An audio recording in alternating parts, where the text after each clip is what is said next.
Ilikuwa ni ndoto ya muda mrefu kwa kila raia visiwani Zanzibar. Ndoto ya kuwa na mahakama za kisasa zenye hadhi na zinazoweka mbele utu wa kila mmoja. Tumepiga hatua ya kutoka pale ambapo tulikuwa na sasa tulipo, kwamba leo mtu anakuja mahakamani anajisahau kabisa, anaona kama ameingia ikulu ndogo.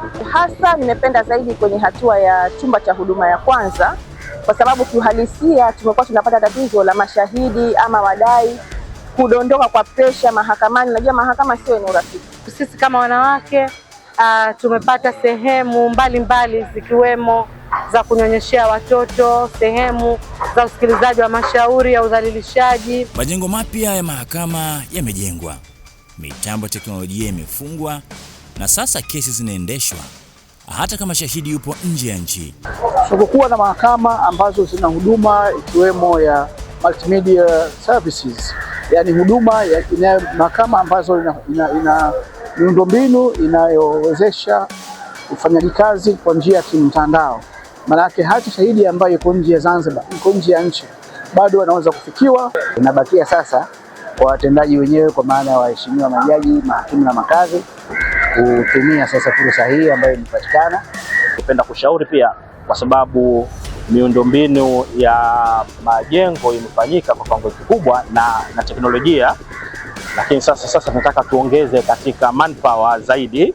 Kwa mfano labda wale mahakimu ambao wanashughulika na masuala ya kesi za jinai au masuala ya kesi za watoto, bado hatujakuwa na watu maalum.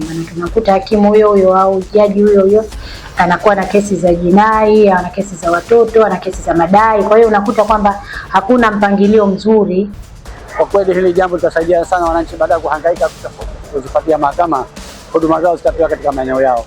Kwa hivyo ni kwingine tumeona na tumeshuhudia mambo ya kisasa kabisa, kila huduma inapatikana. Mahakama sasa zimekuwa mahali salama, za kisasa na zenye kuzingatia utu wa kila mmoja.